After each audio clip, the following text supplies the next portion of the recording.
The blizzard came down off the ridgeline, like it had been waiting all winter to finish something. A lone rider pushed his horse higher into Widow's Pass, snow driving sideways, the trail already gone beneath them. He didn't slow. He didn't turn back. The horse knew first. It locked its legs on the switchback and refused to move, ears pinned, trembling under the man who kept kicking. Then the snow under the left hoof gave way with a low, wet sigh. The rider went over the edge without a sound, swallowed whole by the drift. The storm kept screaming. The horse stood alone on the broken ledge, reins dangling. Stamping at the empty place where its rider had disappeared, something was still moving down there in the white. Or someone. Redstone, Colorado. December 1880, the kind of cold that doesn't just bite. It settles, gets into the wood of the walls, the marrow of your bones, the space between your back teeth. The kind of cold that makes a man forget what warmth ever felt like. The town of Redstone sat low in a valley, between two ridgelines. The mountains pressing in from both sides like they hadn't quite decided whether to let the town stay. 60-some families. A church with a crooked steeple. 3 saloons, which told you something about the priorities of the men who'd built this place. By mid-December, the snow came early and mean. It didn't fall so much as arrive. Sudden, heavy. Like something that had been waiting just above the clouds all autumn. Patient, and finally got tired of waiting. The Lucky Saloon was the oldest of the 3. Low ceilings. A bar top worn smooth by 20 years of elbows. A wood stove in the corner that groaned when the wind got bad. On a normal December night, it would have been half full. Men nursing whiskey, playing cards, pretending the winter outside wasn't their problem yet. Tonight it was nearly empty. Because it wasn't a normal December night, Silas Hargrove sat at the far end of the bar, alone the way he always sat now. Not because the other men disliked him, not because he'd done something wrong, but because there was a particular kind of grief that made people uncomfortable. The kind that didn't go away after 6 months like it was supposed to. The kind that was still sitting at the same bar stool 2 years later, wearing the same face, ordering the same drink. Nobody knew what to say to a man like that. So they left him be. He was 38 years old. Looked older tonight.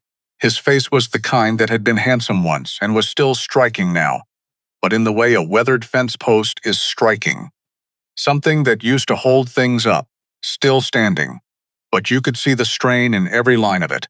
The glass in front of him was mostly empty. The bottle beside it was mostly full. He wasn't drinking to get drunk tonight. That would have required wanting something. Wanting anything. He was drinking the way a man breathes in thin air. Automatically. Because stopping felt like more effort than continuing. 2 years. 2 years since Eleanor. He said her name in his head sometimes, the way you press on a bruise just to confirm it still hurts. It always did. It always answered. The barkeep, a thick-necked man named Orson, set a fresh glass down without being asked. Didn't say anything. Just did it. The small kindness of a man who'd run out of words months ago. Silas looked at the glass, didn't touch it. Outside, the wind picked up. The windows rattled in their frames. Somewhere far above the town, up on the ridgelines, the storm was doing something serious. You could hear it. Low. Constant. Like a sound that wasn't quite a sound. The door to the Lucky Spur opened. Cold air rushed in. 2 ranchers came stamping through, shaking snow from their hats, talking loud. They stopped when they saw Silas. Nodded. He nodded back. They moved to the other end of the bar. He didn't blame them. He barely wanted to be around himself anymore. What most people in Redstone knew about Silas Hargrove. He owned the Hargrove Ranch, 1,200 acres stretching from the South Fork of Redbuck Creek all the way to the tree line on the western ridge. Best horse operation in 3 counties. Maybe 5. Land that made other men quietly envious and publicly respectful. He'd built it himself, not inherited. Built. Started with 2 horses and a lean-to at 22, added to it every year, hired his first hand at 25, married Eleanor at 27, and by 35 had something worth being proud of. He'd been proud of it. Once what people in Redstone did not know about Silas Hargrove. For the past 8 months, he hadn't looked at the ranch ledgers. Not once. His foreman, Calhoun Briggs, ran everything, signed the supply orders, managed the seasonal hires, collected payments from buyers as far away as Denver and Pueblo. Silas signed where Calhoun told him to sign, didn't ask questions, because asking questions would have required caring. And caring about the ranch felt like a betrayal of the numbness he'd been building around himself. Care deliberately, the way you pack insulation into walls. Keep the cold out. Keep yourself in. Don't let anything through. He'd gotten very good at it. The numbness was the only thing that worked. Around 9 o'clock, Silas put on his coat. Orson looked up. Storm's getting bad, I know. You headed home? Silas buttoned the top button, pulled his hat down, headed out, which wasn't an answer, and they both knew it. He walked out into the night. The cold hit him like a wall. That particular redstone cold, December cold, the kind that had come down off the Rockies and gathered speed through the pass and arrived in town already furious. He stood on the saloon porch for a moment, hands in his pockets. Looking up, the sky was solid, white-gray. No stars, no moon, just cloud and snow and the faint groan of the wind through the pine brakes on the ridge. His horse, a big roan gelding named Cannonball, was tied at the rail. The horse turned at the sound of Silas stepping off the porch, ears forward. Cautious, smart animal. Silas untied him, swung up into the saddle. The cold of the leather went right through his coat. He sat there for a moment, reins loose in his hands. He didn't decide to go to Widow's Pass. That was the honest truth of it. He didn't sit there and think, I will ride up to the mountain tonight. He didn't think anything, really. He just stopped keeping himself from going. There's a difference, a fine one. But it matters. Cannonball shifted beneath him. Silas gave him the slightest pressure with his knees. The horse moved north, toward the mountain. Widow's Pass started gentle and then stopped being gentle very quickly. The trail wound up through a stretch of lodgepole pine, switchbacking twice, before it hit the first real elevation. In summer, it was a clear ride. Steep, but clear. In a storm like this one, it was something else entirely. The snow was coming sideways now, not falling, driving, pushing into every gap in his collar, every crease of his gloves, the exposed skin above his scarf. Cannonball put his head down and kept moving, because that horse had been through worse, and trusted his rider, which was more than Silas deserved tonight. Halfway up the pass, the trail curved around a granite outcrop and opened onto a narrow ledge with a view down into the valley. Silas had ridden this trail 100 times. He knew the view. On clear nights, you could see every light in Redstone from here, laid out below like scattered embers. Tonight there was nothing. Just white and dark and wind. He kept going. He didn't think about Eleanor's grave specifically. He never did when he was like this. He just knew it was up there.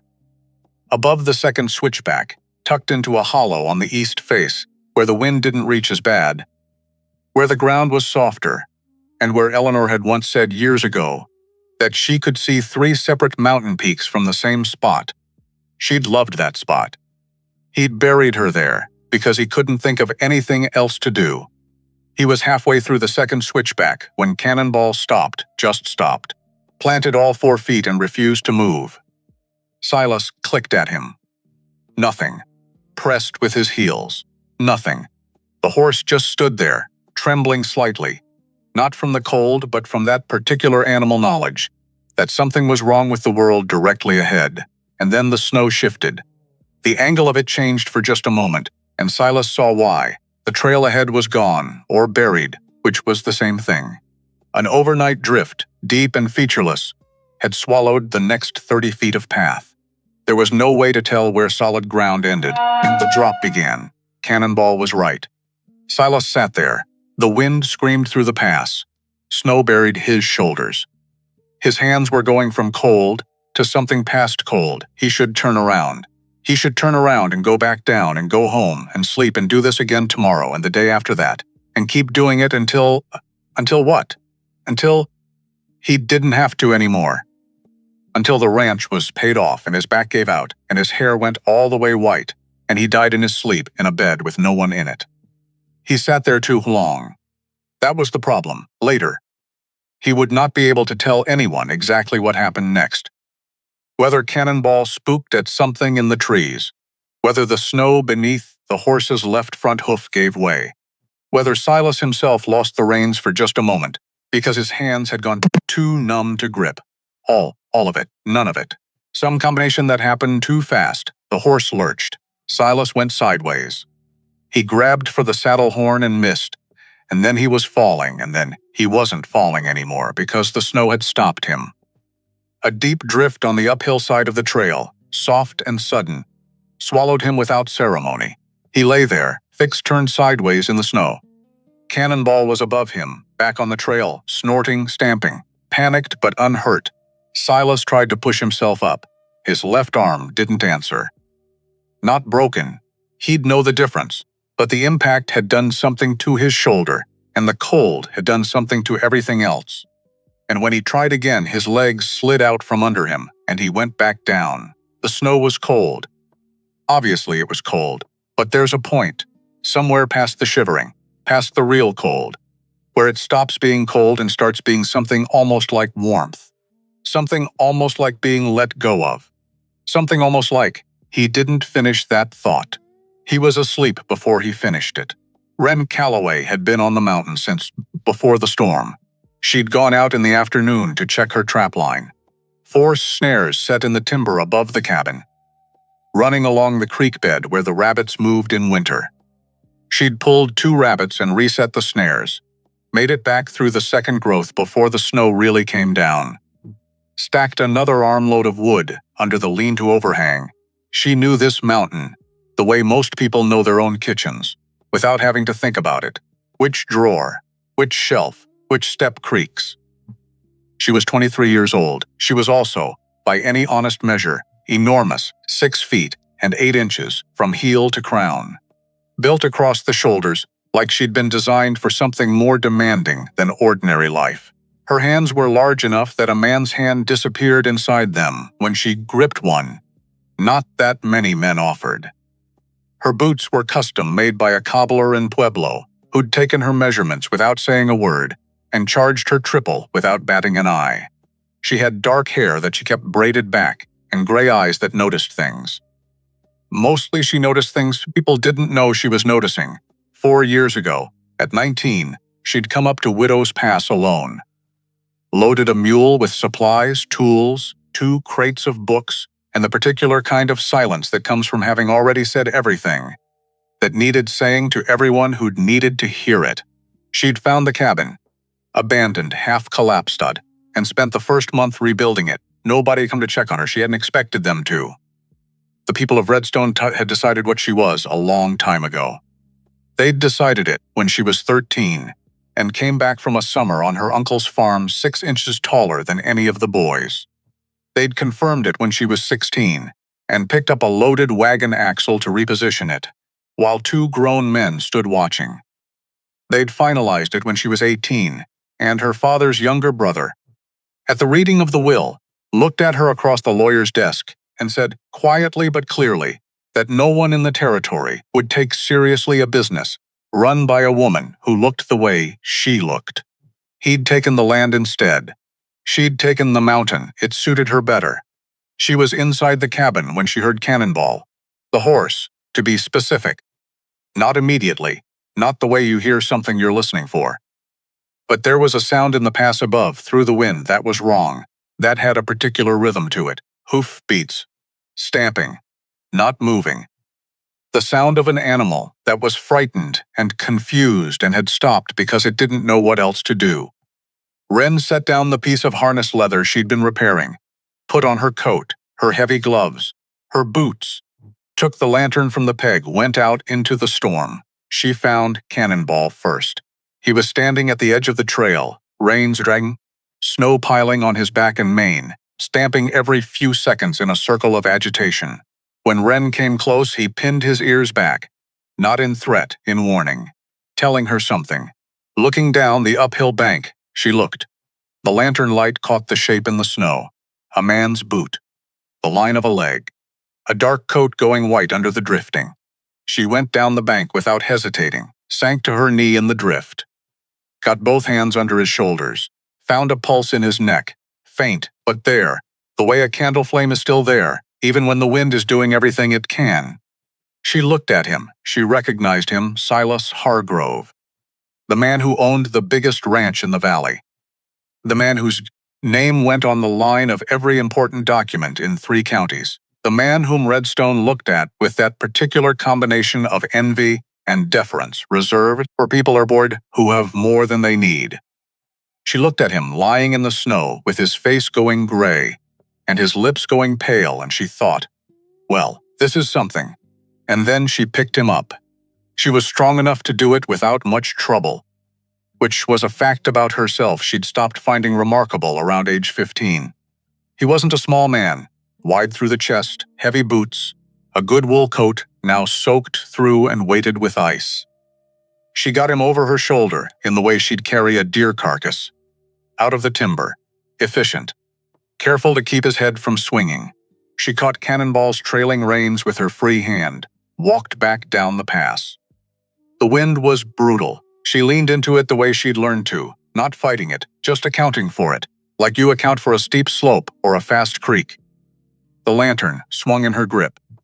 Snow made a wall of white beyond it. She kept walking. The cabin was 20 minutes down the trail. It took her 35 in this weather. She could feel his breathing against her back, shallow, too shallow, but still there, still there. When she reached the cabin, she got the door open with her elbow, got him inside, laid him on the cot of the wood stove with the particular care you use with something that might break, even when it doesn't look breakable. She tied Cannonball under the lean-to with her own horse, gave him hay, checked his legs, nothing damaged, just frightened. She rubbed him down with a grain sack until he stopped trembling, back inside. The cabin was 1 room, not small, exactly, but specific. Everything had its place and everything was in it. A wood stove along the east wall, the cot beside it. A work table along the west wall, scarred and useful. A shelf above it running the full length, tools, jars. A row of books that started with a Colorado land survey and ended with a battered copy of Euclid's Elements. Because Wren believed geometry was the honest language of the world, and most people were just too lazy to learn it. She built the fire up high, pulled off his coat, his boots. His socks were wool but soaked through. She peeled them off. His feet were pale, not gray yet, not frostbitten through, but close enough that she moved quickly. She wrapped him from feet to chest, in the 2 heavy quilts from the chest at the foot of the cot. Got the small kettle going. Found the dried yarrow on the herb shelf, good for bringing the blood back to the surface, and crumbled a palmful into a tin cup. She worked without talking. She'd been working without talking for 4 years. It came naturally. She pulled the chair to the side of the cot and sat, watched the rise and fall of his chest, counted it, timed it, waited for it to deepen, waited. He came back slowly. First the fingers moved. Then a long shudder went through him, the body's belated alarm. He turned his head, made a sound that wasn't a word yet. She poured the yarrow tea, cooled enough to drink, not enough to be useless, and held it ready. His eyes opened, pale eyes, something close to gray. He stared at the ceiling of the cabin for a moment, processing the fact that there was a ceiling at all. Then he turned his head and saw her. She watched it happen. The recognition. She's enormous, she's a woman, this makes no sense. And then the thing that came after. The particular flinch, the recalibration. The expression she'd seen on 1,000 faces in her 23 years, that moment when someone looked at her, and their brain worked through its repertoire and landed on dangerous. Not because she'd done anything dangerous, just because she didn't fit. He pushed himself back against the wall of the cot, fast, badly. He'd forgotten his shoulder. A sharp sound came out of him. "Don't," she said. "Your shoulder took an impact. Move carefully." He stared at her. She held out the cup, yarrow tea. "Drink it." He didn't take it. "Where?" His voice was wrecked, rough and thin as paper. "What is, who?" "Wren Calloway." She kept the cup extended, patient as a fence post. "You fell off the trail in the pass. I brought you down. You're in my cabin. Drink the tea." He looked at her, like he was trying to determine if she was real. She was used to that too. "My horse," he said, "under the lean-to, fed and covered. He's fine. You, on the other hand." She looked at him steadily. "Drink the tea." Something moved behind his eyes. He was a man used to giving instructions, not receiving them. She could see him working through that. Working through where he was and who she was, and what had happened, and whether any of this was acceptable. He took the cup, drank, made a face at the taste. "It works," she said. "Taste's not the point." He looked down at the cup. Up at her, down at his own hands wrapped in quilts. He was putting it together. She could see him putting it together. The mountain, the snow. The fact that he was alive and dry and warm inside a stranger's cabin in the middle of the worst December storm in 3 years. He opened his mouth. "You don't need to say it," she said. He closed it. "You're Silas Hargrove." Not a question. She'd known before she'd picked him up. He nodded. "I know who you are," she said. "You don't know who I am, which is fine. Most people in Redstone don't. Not really." She stood, moved to the stove, poured herself a cup of plain water. "There's another quilt in the chest if you get cold again in the night. The fire'll hold till morning if I bank it right." She came back to the chair, sat, picked up the piece of harness leather she'd been working on before, pulled the awl from her pocket, went back to work. He watched her. She could feel it. The way you feel weather coming in off the mountains, that specific pressure. She didn't look up. He was trying to figure her out. That was fine. People always tried to figure her out, and they always started from the same place. The size of her, the strangeness of her, the fact that she didn't behave the way the size and strangeness seemed to predict. And then they either got further or they got stuck there and couldn't move on. She waited to see which kind he was. After a while he said, "I need to get back in the morning," she said. "Tonight, no," he paused. "No?" She looked up. "Steady, the pass has drifted over, trail's gone. You'd ride off the edge in 40 feet, and this time I wouldn't find you until spring." She looked back down at the leather. "Morning. Sleep." He stared at her. "I don't take orders from." He stopped. She didn't help him finish the sentence. Just waited, all in hand, eyes on her work. From who? From a woman? From someone my size? From someone whose name I don't recognize and whose cabin I've never heard of, and who just saved my life and whom I'm currently dependent on for survival. From who exactly, Mr. Hargrove? He didn't finish it. Good. "Your shoulder'll be worse tomorrow, if you don't sleep," she said reasonably. "The cold got into your fingers. You need to stay warm, and still through the night, or you risk losing feeling in 2 of them." She pulled a stitch tight. "I'm not asking you to like it. I'm telling you what's true." The silence that followed was long, heavy, and then, slowly, he lay back down. She didn't say anything about it, just kept working. The fire went well. The cabin held its warmth. Outside, the storm did everything storms do in December, in Colorado, which was considerable. And inside the cabin, the lantern made its small yellow circle, and the wood stove ticked and settled, and the 2 of them were in the same room and not talking. Which was fine. She'd been alone for 4 years. She knew how to be quiet. And she'd learned in those 4 years that there were different kinds of silence. The silence of a place, with no one in it. And the silence of a place where someone was there, but choosing not to speak. The second kind had texture. This one had a lot of it. Around midnight, she got up to bank the fire. She moved around the stove, added 2 logs from the pile beside it, adjusted the damper. When she turned around, Silas was watching her from the cot. Still awake, eyes tracking her across the room. She went back to the chair. Sat. "There's a book on the middle shelf," she said, "if you can't sleep. Colorado Land Survey, 1876. Boring enough to put most people out." His eyes went to the shelf. She watched him actually look at it this time. Not just register that there was a shelf. Look at what was on it. She saw the shift. The small change in his face. He read the spines. Or tried to. The lantern light wasn't generous, but she'd organized them years ago, and she knew what was there. Land Survey. Geological Formation of the Rocky Mountain Range, Volume 2. Practical Botany for Western Territories. A Surveyor's Manual from 1871. Jefferson's Notes on Virginia, which she'd read until the binding gave out, the Euclid at the end. He stared at that shelf for a long time. She went back to the harness strap. The awl made a soft, regular sound. The stove settled. "You live alone," he said. Not a question. An observation offered carefully, like he was testing the temperature of something. 4 years, she said. "Up here." Yes, he was quiet. Then, by choice. She didn't answer that one right away. She pulled the awl through leather, set the next stitch. By necessity first, she said finally. By choice after, she didn't explain the difference. If he was smart enough, he'd understand it. If he wasn't, explanation wouldn't help. He was quiet for a while. She kept working, then he said, "The land survey. Is it yours?" "Everything on that shelf is mine. I mean, you read it." "I read everything I own." She looked up, briefly. "Otherwise, what's the point of owning it?" He seemed to think about that. "The geological one," he said. "Volume 2. There is no Volume 1. Nobody seems to know where it went. I read Volume 2 first and then decided maybe that's the better order anyway. You understand things better when you start from the middle." That surprised him. She could see it surprise him. He didn't say anything after that. But he stopped watching the ceiling and started watching her hands, the work, the rhythm of it, the steadiness.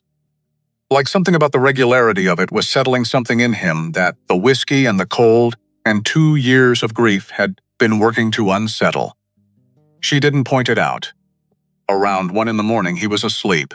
She stayed up until 2, making sure the fire held, making sure his breathing stayed deep and even, and wasn't doing anything it shouldn't do.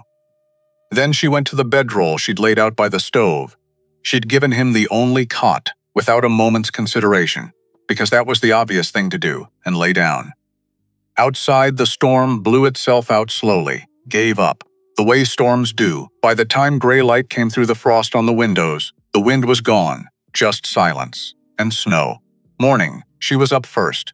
Obviously had the kettle on and the fire rebuilt before he stirred. Made coffee, real coffee, a luxury she allowed herself, the one concession she made to the town every 2 months when she rode down to buy supplies. She was pouring her second cup when she heard him shift on the cot, a sharp intake of breath as his shoulder reminded him where he was. "Coffee's made," she said, without turning around. A pause. "How?" "Same way coffee's always made." She poured a second cup. Set it on the work table within reach. He sat up slowly. She could hear the effort of it. He got his feet on the floor, worked his way to standing, stood there for a moment, taking inventory of what hurt. Everything, she guessed. But survivably, he made it to the table, sat on the bench, wrapped both hands around the cup. She sat across from him with hers. In the daylight, with the storm gone, and the world outside white and new, the cabin looked different. Smaller, maybe, with 2 people in it, or more precisely populated. More like a place where things happened.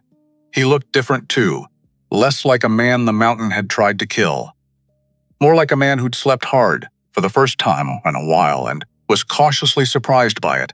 He looked at the shelf again. She let him look. "You know the Calloway land," he said suddenly. "The parcel southeast of town. Used to be Calloway land." She didn't answer. "It's not anymore," he said. "No." She drank her coffee. "It's not." He was careful. She'd give him that. He didn't push, just left it there between them, a door he'd cracked open, waiting to see if she'd walk through it. She didn't. Not today. Today wasn't the right time for that story. "Your horse needs his shoes checked," she said instead. "Left front was wearing crooked when I brought him in. I'll look at it before you go." He stared at her. "You shoe horses. I do a lot of things." "I run a horse operation," he said slowly. 1,200 acres. We've got a full-time farrier, I know." Everyone in 3 counties knew about the Hargrove Ranch. "How are the backs doing on his current shoes?" He blinked. I don't know. Calhoun handles that." "Calhoun Briggs?" "He's my foreman," she nodded, said nothing. Drank her coffee. Something about the way she went quiet made him look at her differently. She didn't know if he noticed it himself, but she'd noticed something. 3 months back, from the ridge above the south pasture of the Hargrove Ranch. Something about the way the fence lines on the western edge had been moving. A quarter mile here, a quarter mile there.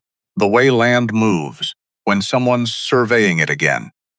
Who shouldn't be. She hadn't said anything then because she hadn't been asked. She filed it away. She was very good at filing things away. He was on his feet by mid-morning. Moving carefully, but moving. She'd wrapped his shoulder, nothing broken. She was right, but the muscles had taken a hard pull and would complain for a week. She showed him how to strap it across his chest to keep it from swinging. He let her do it, which she noted, silently, a certain kind of man would not have let her. Would have pulled back, made it awkward, turned practical help into a negotiation about dignity. He just stood there with his coat off and let her work, looking out the window at the snow. "The pass will be open by noon," she said. "The drifts from last night settle fast in this sun. You can ride back down by early afternoon. I'll wait then." She'd expected him to say he needed to leave immediately. She was almost surprised. "There's oatmeal," she said. "If you're hungry, yes. I could eat," so she made oatmeal. With dried berries she'd put up in August, because the winter was long and things needed flavor. She put 2 bowls on the table and sat down across from him again. They ate, and it was strange and ordinary at the same time, the two of them eating breakfast in her cabin while the sun worked on the snow outside. And she kept waiting for it to feel uncomfortable, and it kept not. He ate everything in the bowl. Ate it like a man who'd been surviving on whiskey and spite, and hadn't realized until this moment how hungry he was for something real. She saw it register in his face. Something like embarrassment, then something past. Embarrassment. She refilled the bowl without comment. He looked up. "You're going to keep feeding me until I accept it graciously," he said. "I'm going to keep feeding you until you're fed," she said. "Whether you're gracious about it is your own business." He almost smiled. Almost. It didn't quite make it all the way to his face, but it was close. She looked away before he noticed she'd noticed. Near noon she went to check the pass, left him in the cabin. She went up the trail alone, the snow crunching under her boots in that particular new snow way, and she climbed to the point where the trail narrowed above the first switchback and looked ahead. The drifts had settled. The wind had packed them flat, and the morning sun had done the rest. The trail was passable. Not easy, but passable. She stood there for a moment, looked up at the mountain. From here, on a clear day, she could see the Hargrove land spread out below the valley, could see the fence lines on the western ridge, could see, if she looked carefully, which she always did, the small markers someone had been setting. Survey stakes. The kind you only put down when you're planning to claim land, or reclaim it, or claim it for the first time under a name that isn't the one on the current deed. She'd been watching those stakes move for 3 months. She looked at them now, counted 4 new ones since October. She turned and went back down to the cabin. He was standing at the shelf when she came in, not just looking this time. He'd actually taken a book down. The land survey. He had it open on the work table and was bent over it, tracing something with one finger. Careful with his shoulder, she came to stand beside him. Looked down at the page. He was looking at the western boundary maps. The section that ran along the tree line above the Hargrove South pasture. She said nothing. He straightened slowly. Looked at her. "These property lines," he said. "On the western ridge, yes. They don't match what I remember." She was quiet for a moment. "When did you last ride that fence line?" she asked. He thought about it, genuinely thought, before Eleanor died. "So 2 years at least, maybe 3. She nodded. Looked at the map. Looked at him. "You should ride it again," she said, "when the ground clears. Soon." That was all she said. But she said it the way she said things that mattered. Not loud, not dramatic, just placed it there firmly, like a stone set in a foundation. The kind of thing that doesn't move after you've heard it. His jaw tightened, just slightly. He looked at the map again. She could see him doing math she hadn't given him the numbers for yet. Filling in blanks he hadn't known were blanks. "The pass is clear," she said. "You can go when you're ready." He stood there another moment, looking at the map. Then he closed it carefully, set it back on the shelf in its exact right place, which she noticed, turned to face her. "Miss Calloway," he stopped. Started again. "I said some things last night, when I first woke up." "You did, I don't." He stopped again. The word cost him something. "I'm sorry." She looked at him for a moment. He held it, didn't look away. "I've heard worse," she said. "From people who weren't half frozen and 3/4 lost." She went to the peg and got his coat, dried now, aired out, held it out. "Coat," he took it. "Your horse is in good shape," she said. "I checked the shoe. Needs attention in a week or 2, but it'll hold for the ride down." He put his coat on. Slow with the shoulders, she waited. I could send someone up, he said. 2. I don't need anything sent to say thank you. Properly, she looked at him. You just said it. Properly, he seemed to struggle with the simplicity of that. Like the machinery of how gratitude was supposed to work, the gift and the countergift and the social transaction of it had just been quietly set aside, and he didn't know what to do when there was nothing left to negotiate. She opened the door for him. The day outside was cold but still. The light on the snow was brilliant, almost painful. He stepped out onto the porch, stopped, turned back. Calloway Land, he said. The southeast parcel, she waited. I know the name, he said. I knew your father. She said nothing. He was a good man, Silas said. Whatever happened to his land was. He stopped. Something moved behind his eyes. I didn't pay enough attention to a lot of things. For a long time, she held the door. Maybe start paying attention again, she said. Before it gets harder, he looked at her. A long moment. Then he nodded, once. The way men nod when they mean something by it. She watched him go to the lean-to, untee Cannonball, mount up, slow and careful, favoring the shoulder, sit in the saddle and look back at the cabin one more time. She stood in the doorway. He touched the brim of his hat. Then he turned the horse toward the trail and rode down the mountain. She watched until the trees took him. Then she went inside, picked up the coffee cup he'd left on the table, stood there holding it for a moment. The fire crackled. The mountain was quiet. She set the cup down, picked up her awl, went back to work. He was gone, and the cabin was the same as it had always been. One room, one shelf, everything in its place, except the place at the work table where he'd stood, bent over the survey map, tracing the boundary lines with one careful finger. That spot felt different now, occupied, somehow, even empty. She noticed it, the way. She noticed things, without judgment, just accurately, filed it away with everything else. Outside, the sun was bright on 4 inches of new snow, and on the western ridge, just visible from the cabin window. If you knew where to look, 4 small survey stakes stood in a line along a fence. That wasn't quite where it used to be. Wren Calloway looked at them for a long time. Then she put on her coat and went to go count them properly. 2 days. That was how long it took for Redstone to know. Not the truth. Towns don't spread truth. They spread the shape of truth, the silhouette of it. Something that looks right from a distance and falls apart the moment you get close enough to check. What Redstone spread was this. Silas Hargrove had gone up Widow's Pass, drunk in a blizzard, had fallen off his horse, and had been found. By her. The giant woman who lived on the mountain, who everyone had spent 4 years pretending didn't exist, unless they needed a reason to feel better about their own lives. By the time Silas rode back into town, the story had laps on him. He came in on a Tuesday morning, cold, clear, the kind of day that follows a hard storm and pretends it had nothing to do with it. He rode Cannonball down Main Street at a walk, shoulder tight under his coat, face carrying that particular expression he'd been wearing for 2 years. The one that said, I am here, I am present. Do not mistake that for caring. People looked. He was used to people looking. What he wasn't used to was the specific quality of this particular looking. Something in it had shifted. Some of the deference was gone. Not all of it. But enough that you could feel the gap where it used to be, the way you feel a missing tooth with your tongue.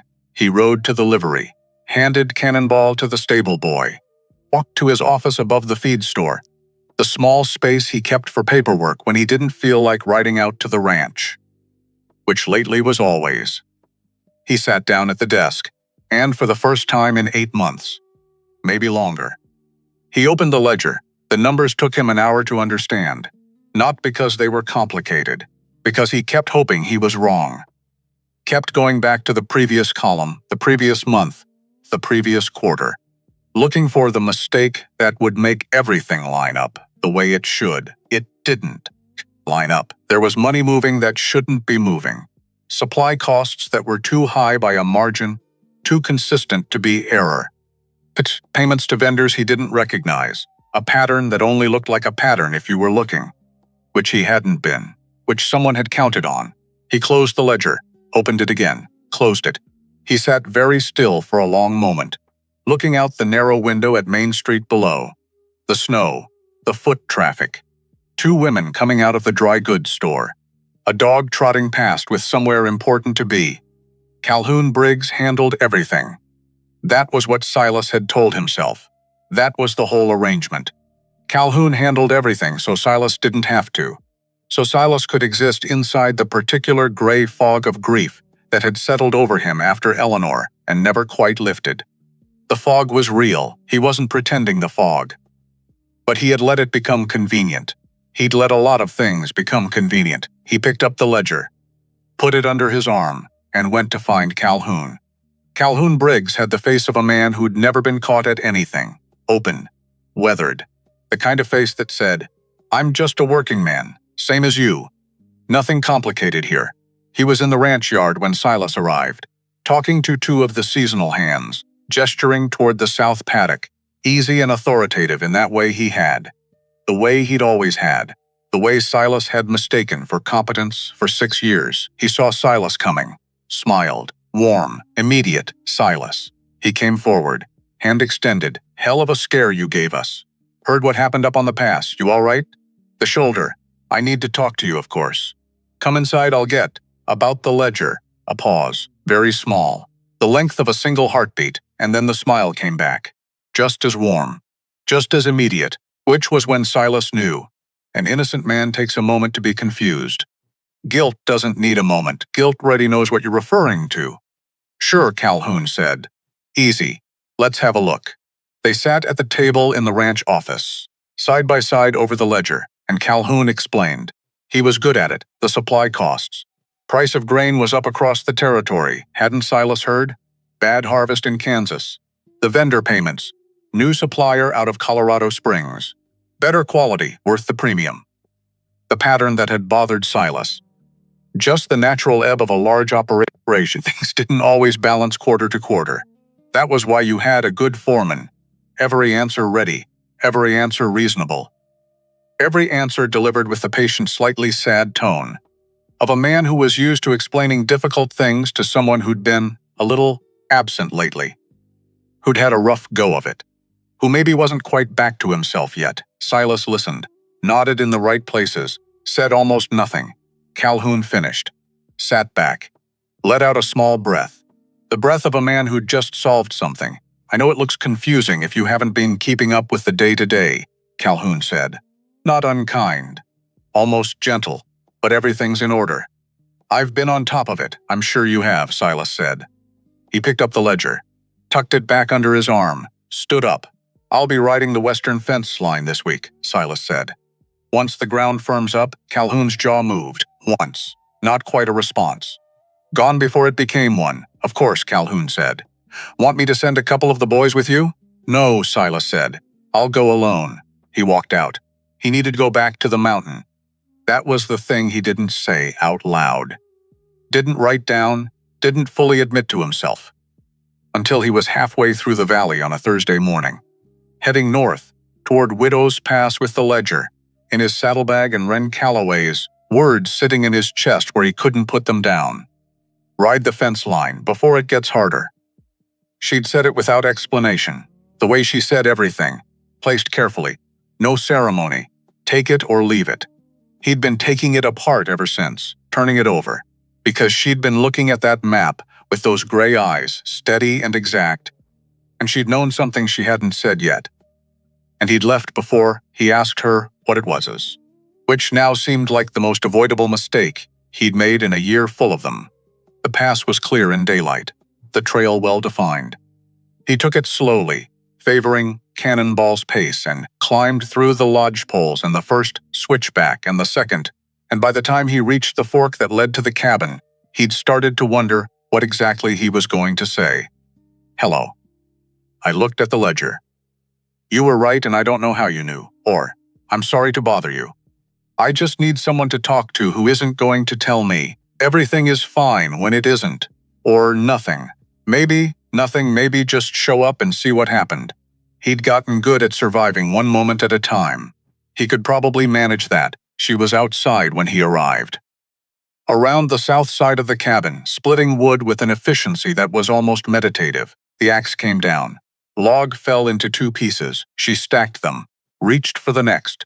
She didn't look up when he rode in, but she knew he was there. He was certain of that. He tied Cannonball to the porch rail. Stood for a moment. "You're back," she said. "I said I'd check the shoe. The shoe was fine. I know," she set another log on the block. Swung. Clean through. Stacked it. "Coffee's inside," she said. "So, that was that, then." He went inside and poured himself coffee and stood at the work table and waited. She came in. 10 minutes later, took off her heavy gloves, washed her hands in the basin, poured her own cup, sat across from him. He put the ledger on the table between them. She looked at it, looked at him, didn't ask, just waited. "Numbers don't line up," he said. "How far off?" "Enough to matter," she nodded once. "Slow. And the western fence line," he said. "The survey stakes I'd need to look for." "How long have they been there?" She considered him for a moment. That particular steadiness of hers. The kind that wasn't coldness, just patience with form and substance to it. 3 months, she said. "Maybe a little more. I noticed them in September. From the ridge above your south pasture," he absorbed that. "You've been watching my land. I've been watching the mountain," she said. "Your land is part of what's on it. I notice things that change." She looked at him evenly. "Those stakes changed. Can you show me?"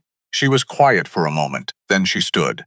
Went to the shelf, pulled down a roll of paper he hadn't noticed before. Not the land survey, something else. She unrolled it on the work table. A map. Hand-drawn. In pencil, with that geometric precision he'd seen in her bookshelves, every line clean. The valley, the ridgeline. His property boundaries as he knew them.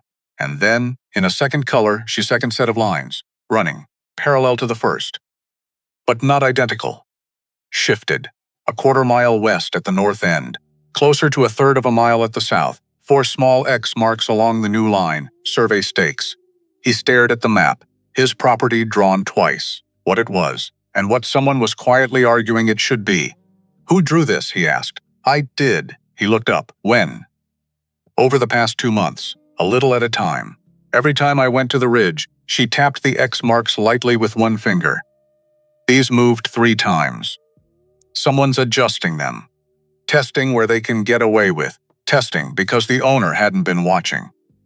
Because the owner had been sitting in the lucky spur, drowning 2 years of grief in whiskey and absence, and no one had been minding the edges of things. He felt the guilt of it land on him. Not new guilt. Old guilt wearing a new coat. Which was somehow worse. "There's a company," he said slowly, "in the ledger. Denver. Name I don't recognize." She didn't react. But he wasn't certain, but he thought that she already knew. The name he was about to say, Meridian Land and Cattle, he said. She was quiet for just a breath too long. "I've seen that name before," she said. "Where?" She went to the chest under the cot, lifted the lid, rummaged, purposefully. She knew exactly what she was looking for, and came back with a folded piece of paper, old, creased deep. She unfolded it, laid it beside the map. It was a letter, or part of one. The bottom third of a page, no header, no greeting, just the body and a signature block. She tapped the signature, Meridian Land and Cattle Company, Denver, Colorado. Below it, a second signature. A name he recognized, C. Briggs. Acting representative, the paper was dated 14 months ago. He read it, write it again. The letter was authorization for a surveying expedition in the Redstone Valley area, on behalf of a private land acquisition. Estimated completion. Spring of the following year. Which was this spring? He set it down. "Where did you get this?" "It blew off the trail below your south pasture," she said. "Last October. I picked it up because paper doesn't belong on a mountain and I was going to burn it, but I read it first." She paused. "I kept it because I didn't know yet what I was going to do with it." He looked at her. "Why are you giving it to me now?" She looked back. Those gray eyes. Patient, exact. "Because now you're asking," she said. He stayed longer than he'd planned. Not the whole day, but long enough. Long enough to go over the map carefully. Long enough to copy down the measurements she'd noted, the dates, the positions of each stake as she'd found them. Long enough to drink 2 more cups of coffee and eat the bread she'd made that morning, dense, dark, with something sharp in it she said was dried juniper berry, which sounded unlikely and tasted better than anything he'd eaten in months. They didn't talk constantly, That was something he kept noticing. The way the silence between them wasn't uncomfortable. Wasn't something that needed to be filled. She'd go quiet and work on something, and he'd go quiet and think, and then one of them would say something that mattered, and the other would answer, and then they'd go quiet again. He'd forgotten what that felt like, to be somewhere and not feel the pressure, to perform okayness at someone. At some point late afternoon, the light, going amber through the window. He said, without particularly planning to, she used to do that. Wren looked up from the harness work. Make bread, he said. Eleanor. Different kind. Lighter. With dried apples if we had them. He looked at the half-eaten piece in his hand. She'd make it on Sundays. Kitchen would smell like the whole week was going to be all right. He hadn't meant to say that. He wasn't sure why he had. Wren said nothing, which was the right thing. He didn't need her to say anything. He just needed to have said it to someone who wouldn't immediately try to fix it or hurry it along or tell him. She was in a better place now. The fire crackled. She sounds like someone who knew what she was doing. Wren said finally. She did. He ate the last of the bread.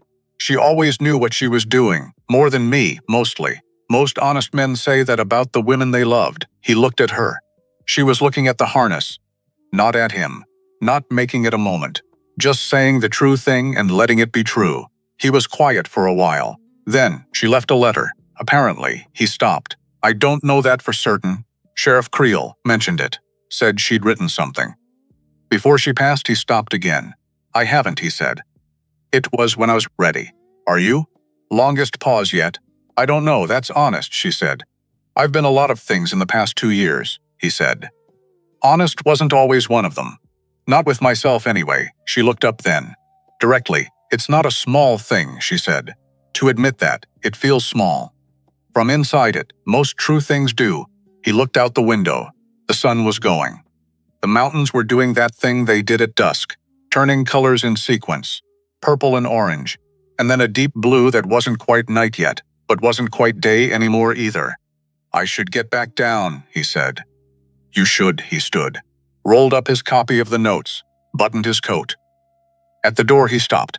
Thank you, he said, for the letter. For the map, he paused. For not making it into something, she considered him. Come back when you've ridden the fence line, she said. Tell me what you find. It wasn't an invitation exactly. It was more like an instruction. Delivered the same way everything she said was delivered.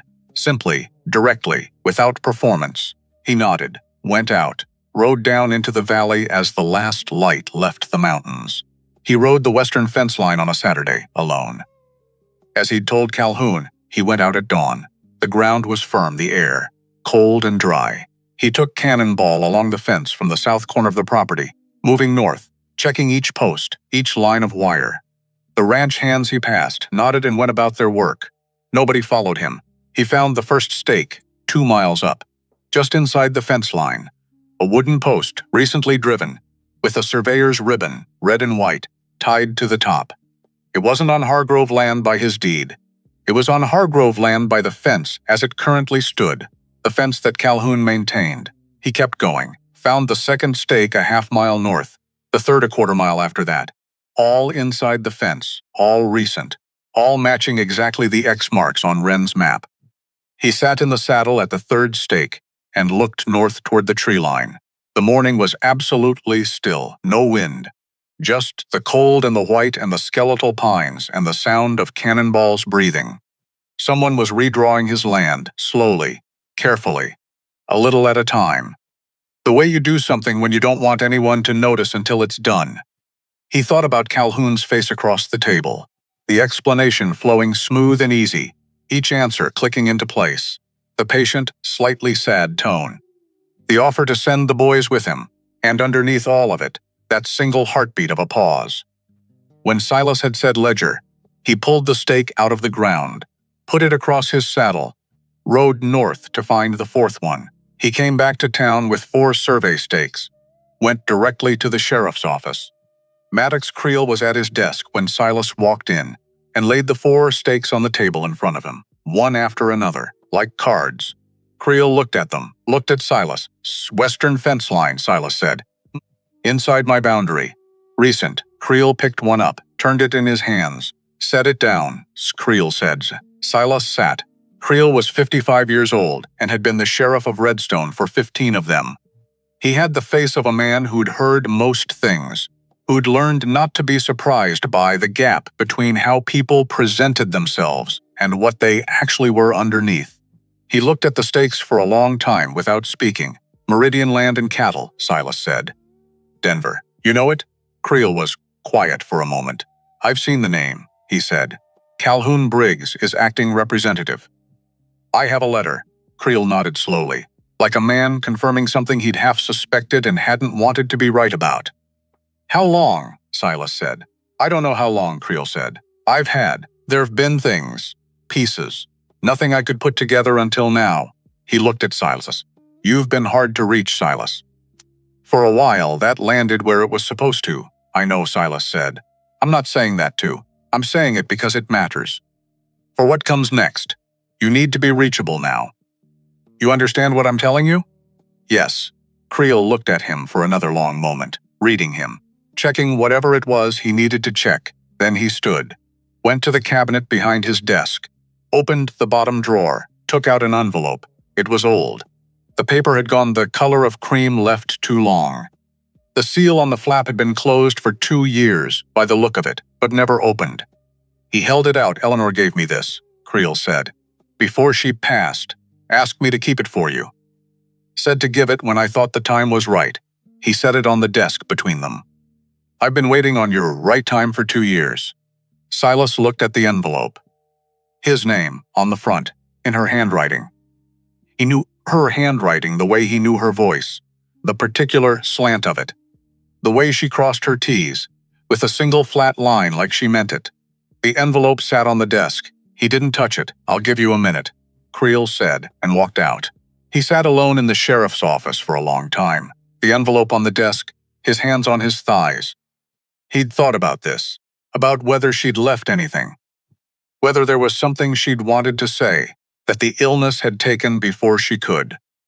He'd thought about it in the abstract, the way you think about a door you're not sure you want to open. Here was the door. He picked it up. The paper was heavy. Eleanor had always bought good paper. She'd said cheap paper was for people who didn't think what they were writing mattered. He broke the seal, unfolded it. 2 pages. Her handwriting. Not hurried, deliberate. The way she wrote everything. He read it. She didn't begin with, I love you. He'd half expected that. Instead, she began with a memory, a specific one, from their first winter in Redstone, before the ranch was anything. They'd had a 1-room cabin, smaller than Wren's. Even. And they'd run out of wood in a January cold snap, and she'd found him at 3 in the morning, trying to split ice-covered logs, in the dark, with a hand axe, and had stood in the doorway, laughing until she couldn't stand up. He'd been furious about the laughing. He'd forgotten about that memory completely. She'd remembered it as one of the best nights of their life. He read on. She wrote about the ranch, about the land, about how she knew he'd let things go when she was gone, because that was what he did when he was overwhelmed. He didn't fight. He retreated. He went very still and waited for the hard thing to pass, which was good for some hard things. She'd always loved that quality in him. But land didn't wait. People didn't wait. The world kept moving whether you were watching or not. She wrote, Don't let the grief make you smaller than you are. You have never been a small man. Not once. Not even in the worst of it, she wrote. You will meet someone who surprises you. Not a replacement. Not a consolation. Just a person you didn't expect. Let yourself be surprised, she wrote at the end, in that flat, decisive handwriting. I loved our life, every hard inch of it. You gave me something real. That's not nothing. That's everything. Go be Silas again. That was the last line. Go be Silas again. He sat for a while longer. Not crying, exactly. The feeling was different from crying. More like something long under pressure, very slowly releasing. Like the ground after a freeze that's gone on too long. When Creel came back in, Silas was folding the letter. Carefully, putting it back in the envelope. He put it in his inside chest pocket, where his heart was, approximately. She was smarter than both of us, Silas said. Most women are, Creel said. I've had 40 years to make my peace with that. Silas stood. Calhoun Briggs, he said. Yes, he knew I went up the mountain that night. Someone told him. Creel went very still. Go on, Creel said quietly. He didn't come looking. Silas looked at him steadily. He knew I was up there in a blizzard, in December, alone. And he didn't come. He picked up his hat. I want to know who told him, and I want to know what he did with that information. Creel picked up one of the survey stakes from the desk. Turned it in his hands. I'll make some inquiries, he said. I'd appreciate that. Silas put his hat on. Started for the door. The Calloway girl, Creel said behind him. Silas stopped. She gave you the letter and the map. Creel was quiet for a moment. Her father was a good man. What happened to his land? He stopped. I should have done more about that. At the time, you can do something about it now, Silas said, and walked out. 3 days later, Redstone changed its tone. It started small, the way it always did. A comment in the general store, a remark at the feed counter. Someone had heard, from someone who'd heard from someone else, naturally, that Silas Hargrove had been going up to Widow's Pass. More than once. To see that woman up there, the giant one, the strange one. People talk because people need to explain things they don't understand. And what they couldn't understand was why Silas Hargrove, with his name and his land and his history in this valley, would keep going back up a mountain to sit in a one-room cabin with a woman that Redstone had spent 4 years collectively deciding was not their kind of person.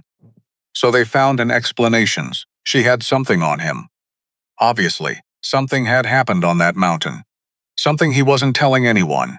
You didn't just go back, not multiple times, not when you were Silas Hargrove. Unless something had hold of you that you couldn't shake. Calhoun Briggs helped that story along. He didn't spread it himself. He was too smart for that. He found the right people to suggest the right things in the right company. He had a gift for it, for making an idea feel like it came from the room rather than from him. A word here, a raised eyebrow there. A careful pause at the right moment. What a shame. After everything Silas has been through, the grief must have done something to his judgment. You can't blame a man for not being himself.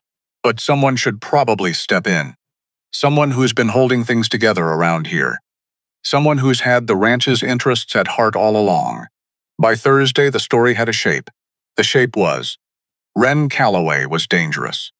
And Silas Hargrove was compromised. She heard it on a Friday, from Ruth Abbott, the only woman in Redstone who'd ever spoken to her, without either pity or hostility, who ran the small apothecary on the east side of Main Street, and who occasionally climbed the trail to Widow's Pass in summer to buy dried herbs from Wren at fair prices without making a performance out of it. Ruth came up on a Friday with a jar of salt and a look on her face that had news in it. They sat on the porch. Ruth told her. Wren listened. The whole story, the gossip, the shape it had taken, what people were saying about her and what people were saying about Silas. The way Calhoun's name moved through it without ever being attached to it. Invisible but present, like a current underwater. When Ruth finished, Wren sat for a moment. How bad, she asked. Bad enough that some of the men were talking. Last night at the Lucky Spur. About coming up here, Ruth looked at her carefully. To tell you to stay away from him. Wren looked out at the valley. I see, I don't think they'll actually. They might. Wren said it simply. Not with fear. Just with the particular knowledge of someone who'd been underestimated enough times to have stopped being surprised by what people would do when they thought they had permission. It doesn't matter. It matters, Ruth said firmly. It matters to me. Wren looked at her. Something shifted in her face. Something small but real. I know, she said. I know it does. Ruth left her the salt and a small bundle of news from town. The practical, useful kind. Prices, supplies, what had come in on the last freight wagon. They sat together a while longer, in the way of women who've learned that sometimes company is the whole point. Then Ruth went back down the mountain. Wren sat on the porch after she left. The valley was spread below. Afternoon light on the snow. Clean and cold and distant. She wasn't afraid of men coming up here. She'd been very clear about that in her own mind, and she was honest with herself about most things. It wasn't bravery. It was simpler than bravery. She'd already lost most of what people threatened to take from her. The land, the belonging, the ordinary comfort of being seen as a regular person in a regular town. Those were gone. What remained was the mountain. The cabin, the work, the books, the particular silence of a life lived on your own terms. They could threaten that. But threatening and taking were two different things. She went inside, made dinner, slept. They came on a Saturday night. 4 of them. She heard them before she saw them. Horses on the lower trail, loud, with that particular loudness of men who wanted to be heard coming, making noise on purpose. Loud on purpose, the kind of arrival that announced itself. She didn't bolt the door. That would have looked like hiding. She put her coat on, lit the lantern, and went out on the porch. The 4 men came into the clearing, stopped their horses, looked at her. She was taller than all of them on horseback, and she was standing on the ground. She'd thought about that. Whether to stay inside, whether to make them come to the door. But there was something in her that refused the position of person being confronted. She'd rather be the person standing outside in the cold meeting them, directly. She held the lantern, waited. The man in front, she recognized him, a rancher from the south end of the valley. Not a bad man, really.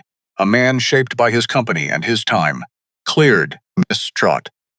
"That's me," she said. "We're here because—" "I know why you're here," she said, not loud, not aggressive. "You can say it if you want, but I know why." He shifted in the saddle. Behind him, the other 3 were quiet. 2 of them weren't looking at her directly.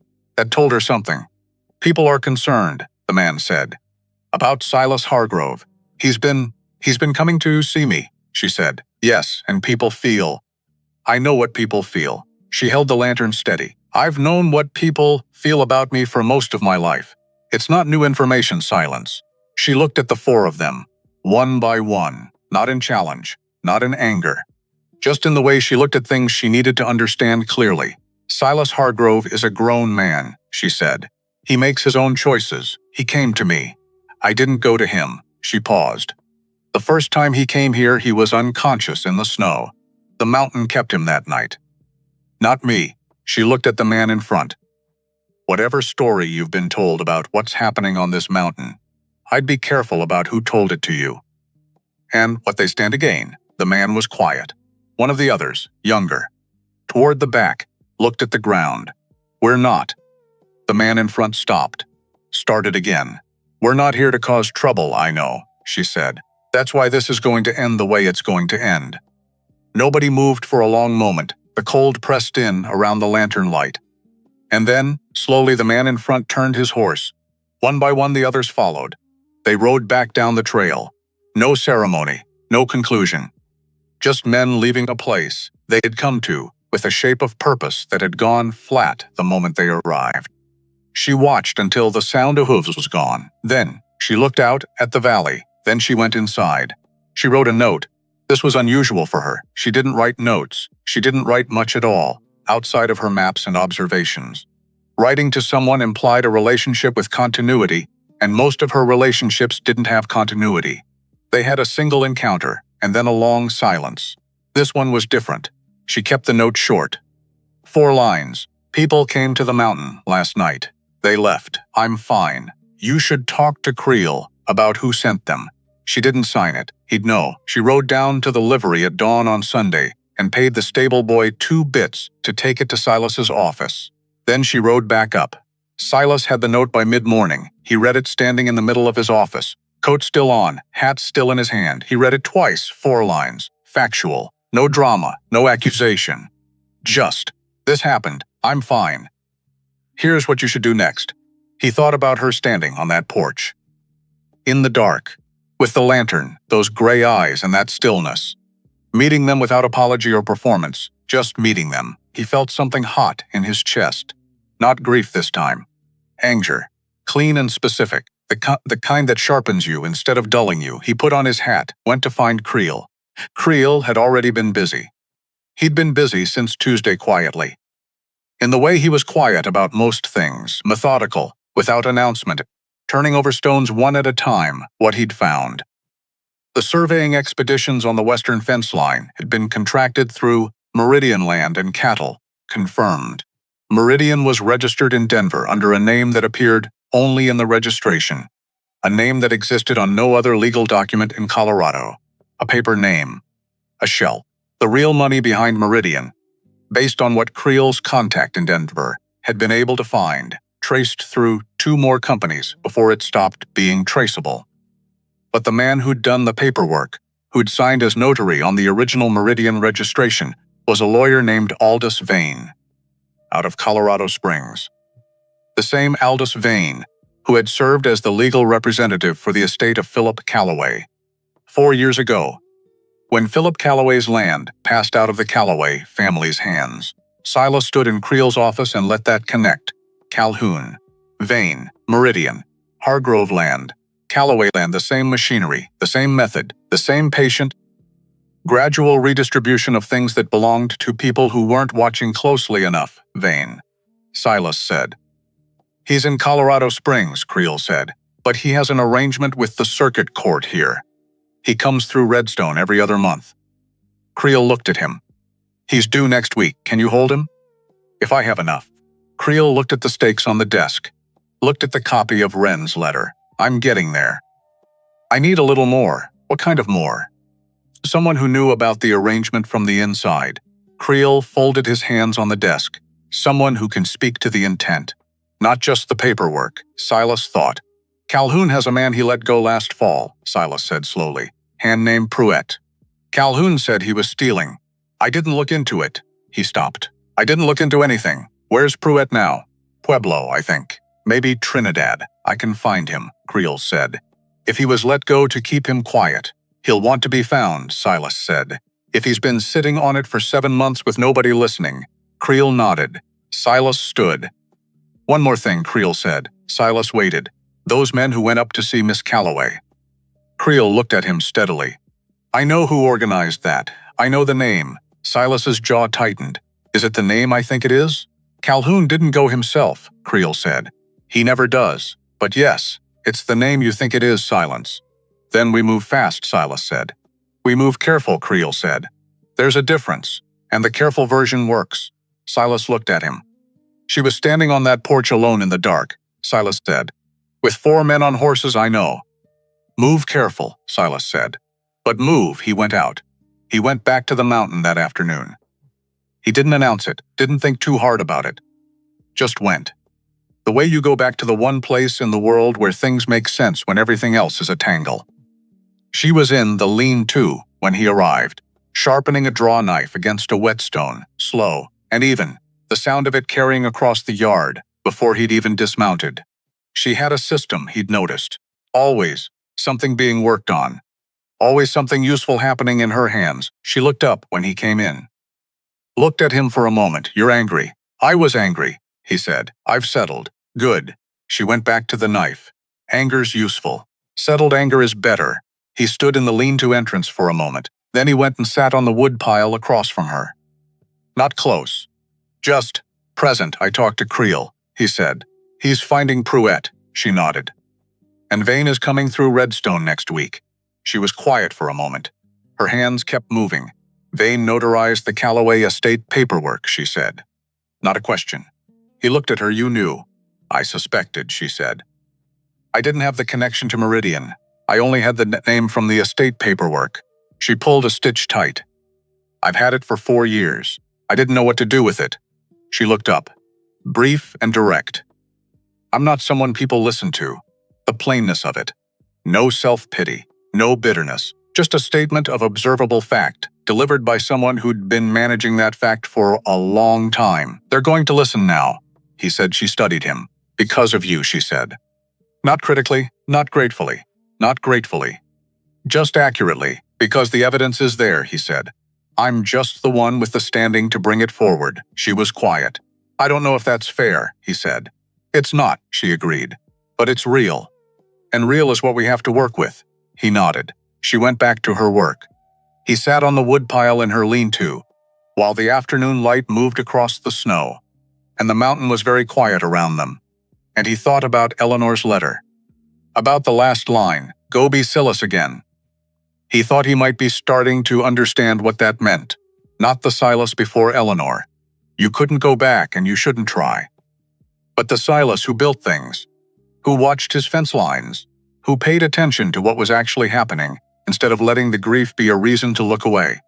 That Silas, maybe that Silas could still exist. "Wren," he said. She looked up. "Thank you," he said.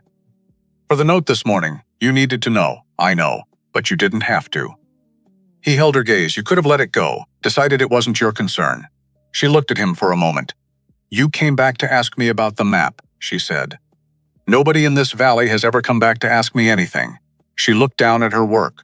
"You came back. So I kept paying attention." He sat with that Sybil as a stone, weighted as a mountain. He stayed until the light was nearly gone, helped her carry the wood inside without being asked. She let him do it without making it into a thing. They stacked it in silence by the stove. He put on his hat at the door. "It's going to get harder before it's done," he said. "Most things do. You'll be all right up here?" She looked at him. "I've been all right up here for 4 years," she said. "What's different now is that someone's asking." He thought about that the whole ride down, the mountain going dark behind him, the valley coming into view below. What's different now is that someone's asking. He rode into Redstone with his shoulders straight and his eyes open, and Eleanor's letter against his chest, and 4 survey stakes in his saddlebag. And for the first time in 2 years he felt like the land around him was something he was going to fight for, not because he had to, because he'd finally woken up enough to want to. Aldous Vane arrived on a Wednesday. He came on the morning stage from Colorado Springs. Small man, neat. The kind of neat that takes effort. Pressed suit, despite the road dust, hat brushed clean, boots polished to a mirror. He carried a leather satchel that never left his hand. Had the face of a man who'd spent 30 years making complicated things sound simple, and simple things sound complicated, whichever served him better at the time. He checked into the Redstone Hotel, ordered lunch sent to his room, was arrested before dinner. It didn't happen the way Silas had imagined it, which was fine. Most things that actually worked didn't happen the way you imagined them. They happened faster, messier, with less ceremony and more paperwork. What happened was this. Creel had found Pruett. It took him 4 days and 2 telegrams, and a favor owed to a deputy in Trinidad, but he found him. Pruett was 26 years old, working at a livery in Trinidad, and had been sitting on 7 months of anger with nowhere to put it. When Creel's telegram arrived, not asking, just saying, "I know what Briggs did to you, and I think you know things that matter." Pruett was on the next northbound stage. He arrived Tuesday night. He talked for 3 hours, what he knew. Calhoun had been feeding information to Meridian Land and Cattle for over a year. Property assessments, deed records. Silas's financial picture, the full picture, not the one Calhoun showed Silas. Pruett had carried documents twice, had figured out what he was doing halfway through the second trip, had gone to Calhoun and said so, and been fired by end of day. Told if he talked he'd be run out of the county. He'd believed it. Until now Creel had enough by midnight. Had Vane's room watched by dawn. When Vane came downstairs for breakfast at 8, Creel was waiting in the lobby. Badge visible. Expression neutral. Aldous Vane. Creel said. Vane looked at him. Looked at the badge. Looked at the door. "Don't." Creel said pleasantly. Vane didn't.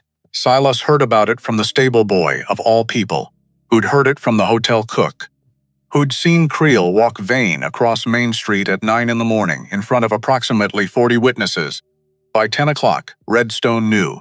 Not the shape of the truth this time. The actual thing, moving through the town differently than rumors moved, heavier. More specific, with names attached. Calhoun Briggs, Meridian Land and Cattle, Aldous Vane. The western fence line by 11, 2 of the ranch hands had come to find Silas. Young men, uncomfortable. They'd known something was wrong, they said. Hadn't known what. Hadn't felt like it was their place. Silas listened to them, didn't blame them out loud, thanked them, sent them back to work. By noon, Silas was standing in Creel's office. Calhoun was already there, not under arrest, not yet. Creel was careful about that.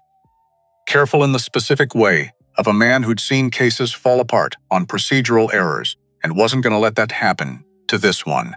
Calhoun was there because Creel had asked him to come in.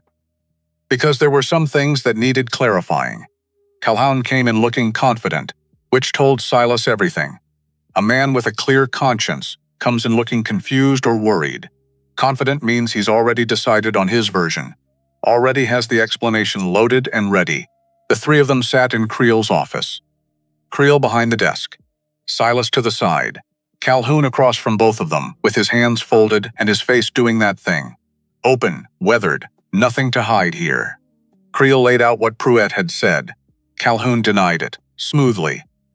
The explanation machine running at full capacity. Pruitt had a grievance. Pruitt had been caught stealing. Pruitt was a disgruntled former employee with an axe to grind. None of it was true. Creel nodded. Put Wren's letter on the desk, the one with Calhoun's signature, C. Briggs. Acting representative, Calhoun looked at it. For the first time, the confidence shifted, just slightly. Like a picture frame knocked half an inch off center. I can explain. He started. You can try, Creel said. Pleasantly, Calhoun explained. The explanation was elaborate. Involved a misunderstanding about the scope of his role. A miscommunication about what Meridian actually was. A clerical situation that had been blown entirely out of proportion. Silas had been listening quietly the whole time. Arms folded, back straight. Watching Calhoun the way he watched a fence line. For the gaps. For the places where what was there didn't match what should be. He let the explanation finish. Then he said, very quietly, You knew I went up the mountain that night. Calhoun stopped. You knew, Silas said. Someone told you. I was up on Widow's Pass in December, in a blizzard. And you didn't come. The room went still, Silas. Don't, the word was flat. Quiet. The kind of quiet that's louder than shouting. I want you to say it, not explain it, not contextualize it. Just say whether it's true or not. Calhoun was silent for a long moment, and in that silence, in the space where the denial should have been immediate and wasn't, everything became clear. Not just to Silas. To Calhoun, too. Maybe.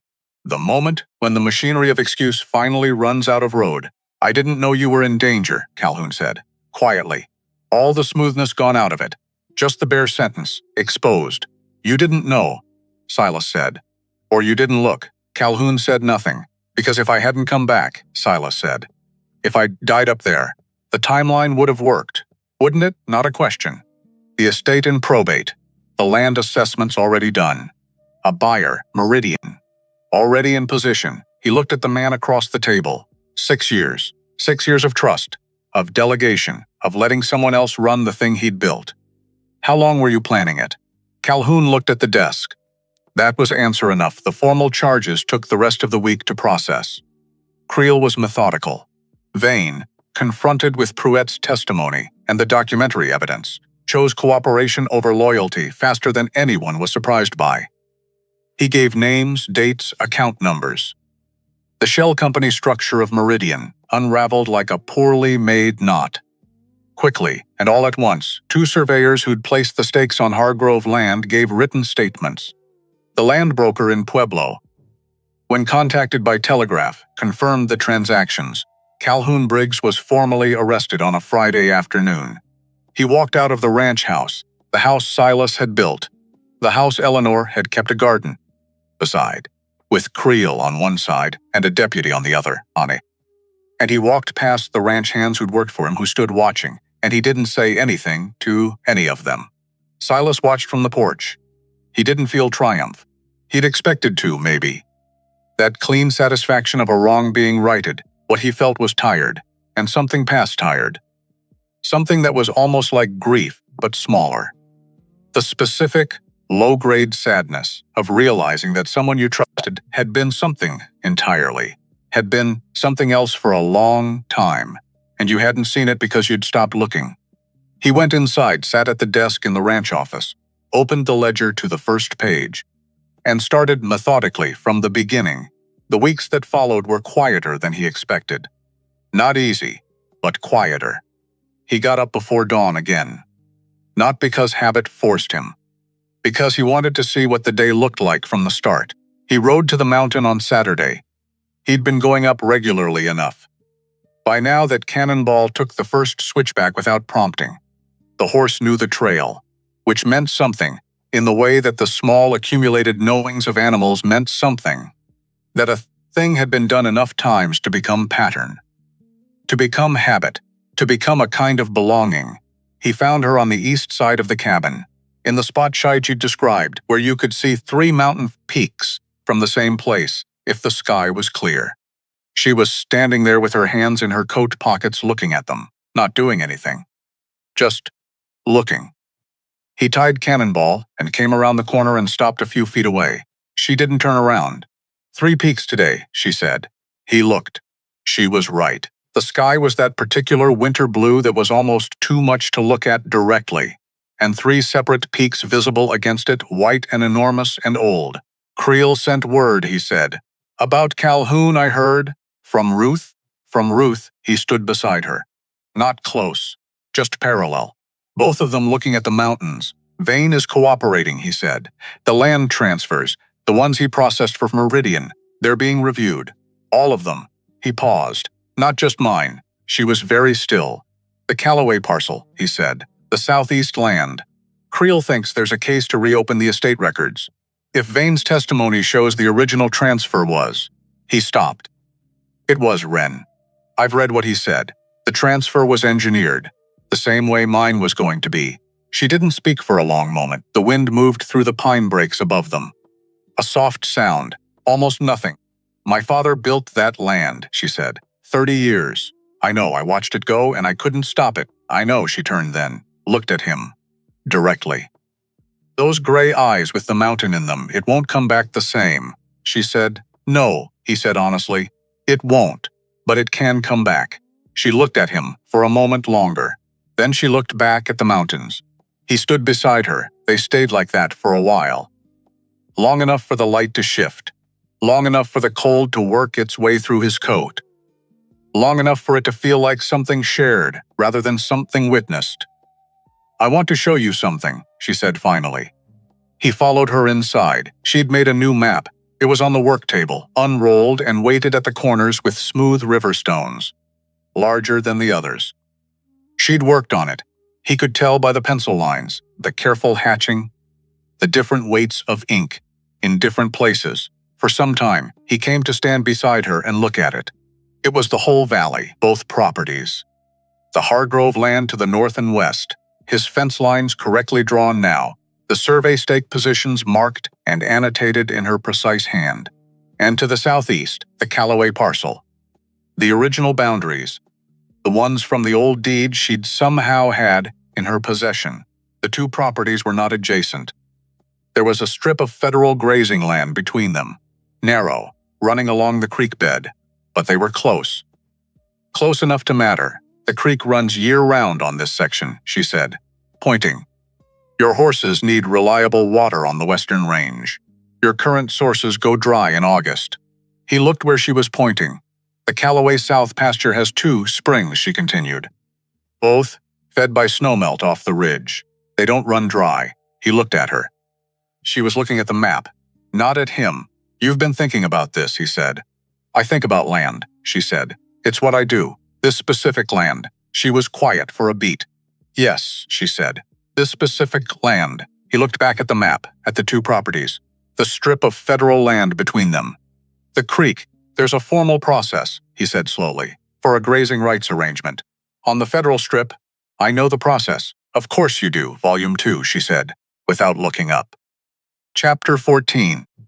He almost smiled, almost made it all the way. This time, if your land comes back through the estate review, he said carefully, and if the grazing arrangement could be arranged. 2 operations. Shared water access on the creek crossing, he looked at the map. That's not a small thing. No, she agreed. It's not. It would take time to set up properly. Most things worth setting up do. He looked at her profile, the steadiness of her. The way she stood, never trying to make herself smaller, never apologizing for the space she took. He'd noticed that from the first night, that quality of existing without apology that he'd spent 2 years trying and failing to locate in himself. You'd have to come down to the valley, he said. More than you do now, to deal with the legal end, the estate review. Creel will need a statement from you, she nodded slowly. I know. People will. I know what people will do, she said. They've been doing it for years, she finally looked at him. The difference now is that there's something worth coming down for. He held her gaze. She was 23 years old. He was 38. Between them, a mountain. 4 years of her solitude. 2 years of his, a blizzard. A survey map. A letter from a dead woman who'd told him to go be himself again. This doesn't have to be, he started. I know what it is, she said. And what it isn't, she said it simply, without embarrassment. I'm not confused about it. I wasn't suggesting. I know you weren't. A pause. I'm saying I'm not either. He looked at the map again. 2 pieces of land. Close but not adjacent. Between them, a narrow strip of something neither of them owned yet but might in time learn to share. It seemed right. Actually, as a start, he went to Eleanor's grave on Sunday, the first Sunday of the new year. January now. The mountain cold was different in January. Less aggressive than December, more settled. As if the worst had already been said, and what remained was just the fact of winter, steady and honest. He rode up the pass alone. No storm this time. Just the cold and the trail and the sound of cannonballs breathing. He found the spot above the second switchback, the hollow on the east face. The small stone marker he'd set with his own hands 2 Januaries ago. Rough granite, her name cut into it by a man in Colorado Springs, who'd done it carefully because Silas had asked him to Eleanor Grace Hargrove. He tied Cannonball to a pine and walked the last 50 yards on foot, stood in front of the marker, took off his hat. He'd stood here before. Plenty of times. In the first months almost every week, later less. Then not at all. Because not coming felt like its own kind of management. He could contain the grief if he didn't give it a location. Or so he'd thought. As if grief needed a location. As if it hadn't just lived in him everywhere he went. He stood for a while. Just stood. The air was still. Below, through the trees, the valley was a patchwork of white and brown and the dark lines of fence. From here you could see the Hargrove land clearly. The long sweep of the south pasture. The fence line on the western ridge corrected now, the stake positions removed, the land reasserting its actual shape. You could also see, further east, a smaller property. The Callaway parcel. The southeast land, fallow now, unheld, waiting for whatever came next. 2 pieces of land. He put his hat back on, and then he talked to her. Not long, not elaborate. He wasn't a man who spoke in paragraphs when sentences would do. He told her about the ledger, about Calhoun, about the stakes on the western fence and what Creel had found and how it had ended.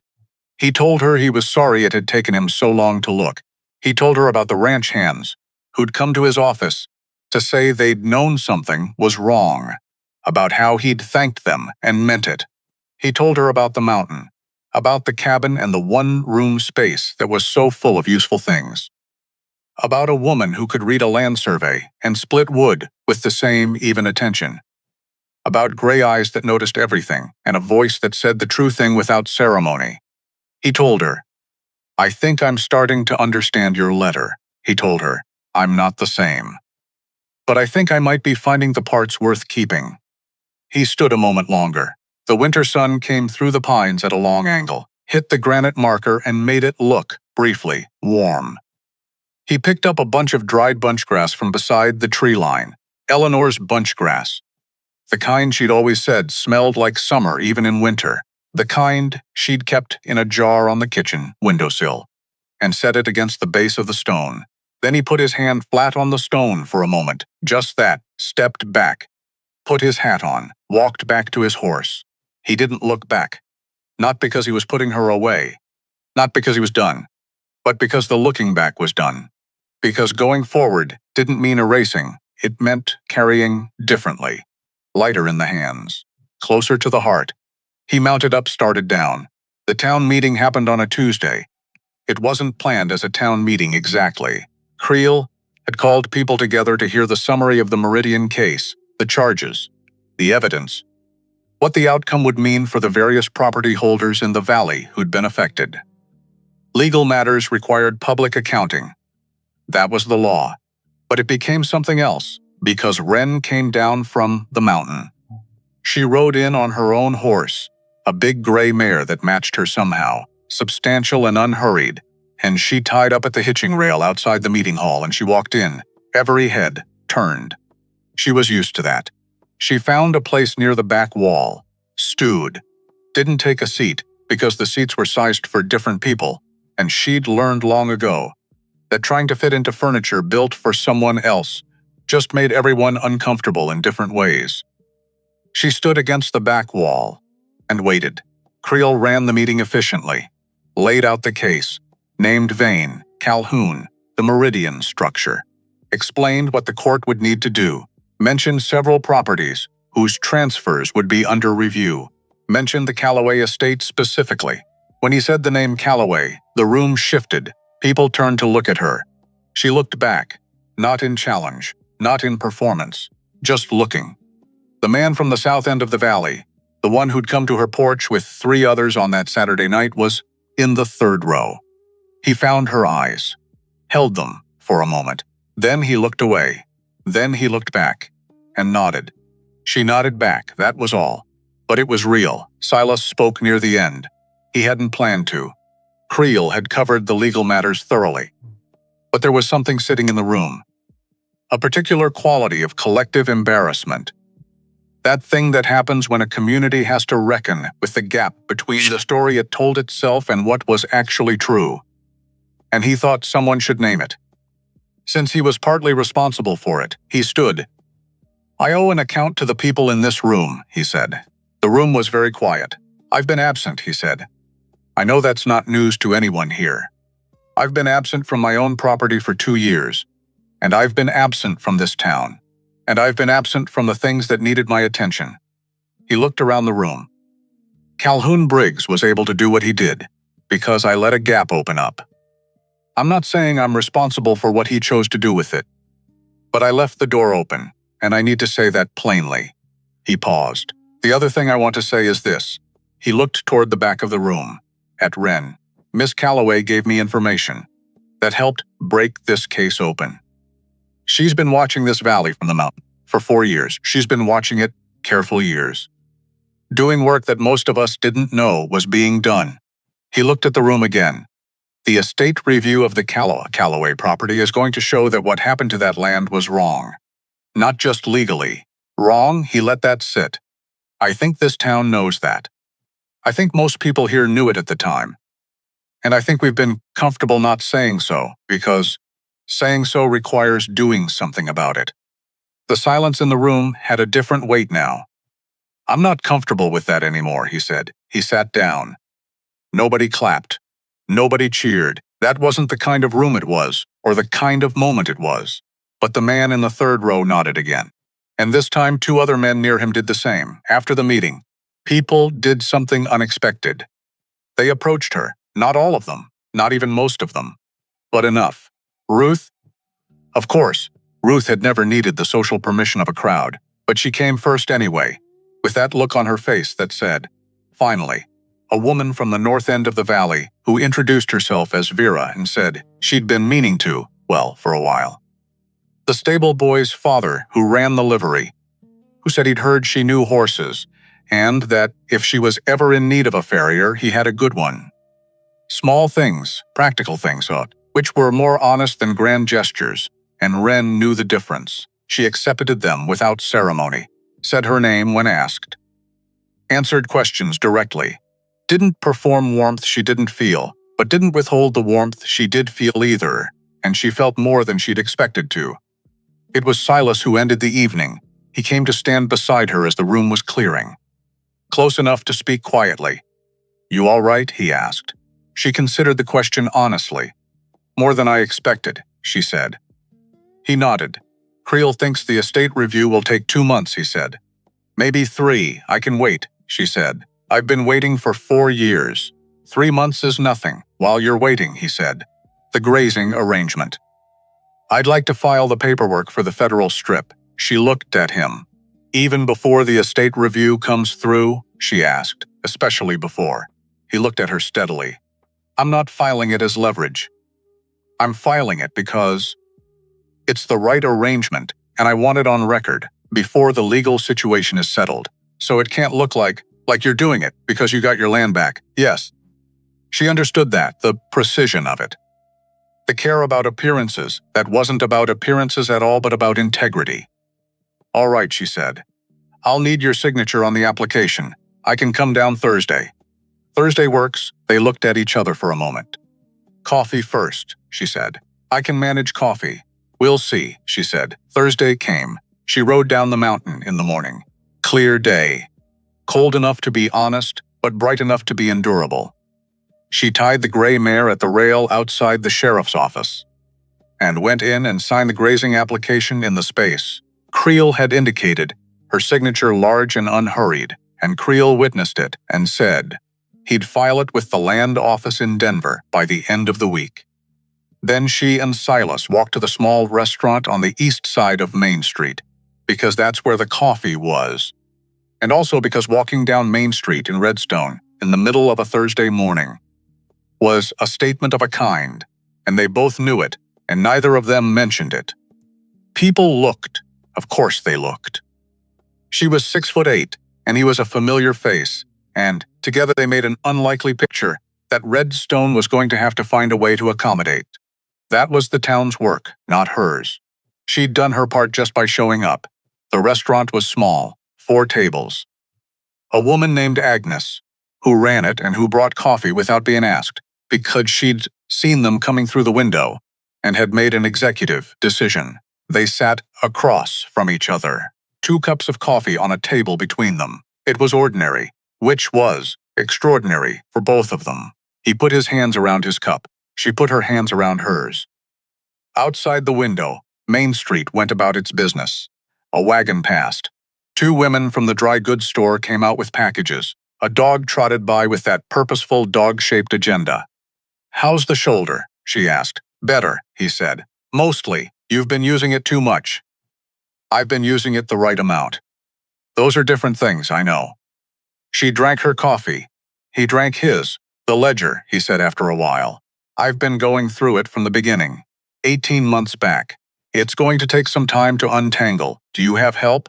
Creel recommended an accountant, man named Fletcher, out of Pueblo. "He starts next week." She nodded. "Good, the ranch hands," he said. "The good ones. Pruitt. I offered him his job back. Did he take it?" "He said he'd think about it." Silas almost smiled. "Which means yes." She wrapped both hands around her cup, looked out the window. "I never thought this place would feel." She stopped. He waited. "I used to ride through town when I needed supplies," she said. "Get what I needed. Leave. I didn't look at people's faces because looking made it worse." She paused. "Today I've been looking, and," she considered it honestly, "it's still complicated," she said. "But complicated isn't the same as impossible." He looked at her. "No," he said, "it's not." Agnes came by and refilled both cups without being asked. They both thanked her. She went away, looking pleased in the specific way of someone who's witnessed something they're going to tell people about later, and knows it. Silas looked at his coffee. "She'd have liked you," he said. Wren looked at him. "Eleanor," he said, quietly. "She would have. She liked people who were exactly what they were. No performance." He turned the cup in his hands. "She had no patience for performance. Smart woman, very." He paused. "She told me to go be Silas again." In the letter, he thought about it. "I think I'm going to be something adjacent to Silas," he said.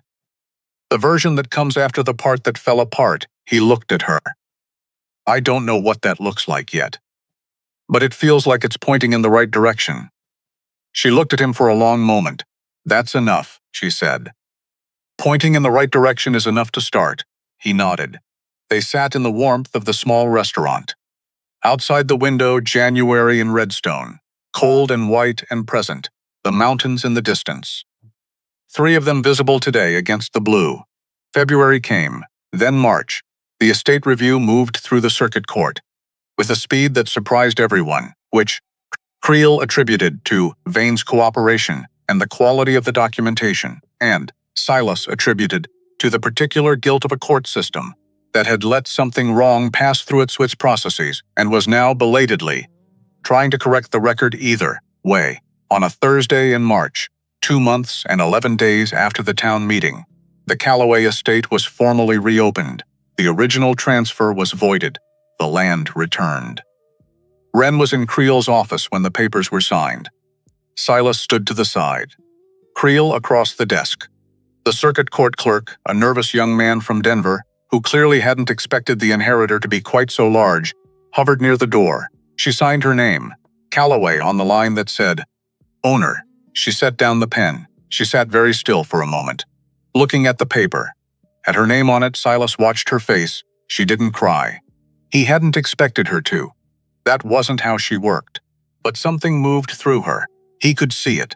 The way you see current underwater, present even when the surface is still. Something that was 30 years old and 4 years of cold and a mountain, and all the miles between what should have been and what was. She breathed out, just that. One long, full breath. "Congratulations," Creel said, simply. She looked up. "Thank you," she said, and meant it in layers he probably heard. She stood, put on her coat, picked up the copy of the deed they gave her, her copy in her name, and folded it carefully. Put it in her inside pocket. Silas held the door. They walked out together into the March morning. Cold still, but different cold. The kind that had spring in it somewhere, 3 or 4 weeks ahead, detectable if you knew what to look for, which she did. They rode out to the Calloway parcel that afternoon, together. Side by side on the trail east of town, through the scrub and the creek crossing, up the slight rise to the southeast land. The land had been unused for 4 years, it showed. The fences needed work. The small outbuilding at the north end had lost a wall to a winter.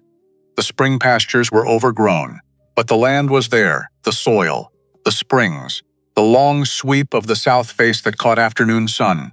2 springs, steady and cold, just as she'd told him. 3 mountain peaks visible from the high corner, just like her cabin. She stood in the middle of it.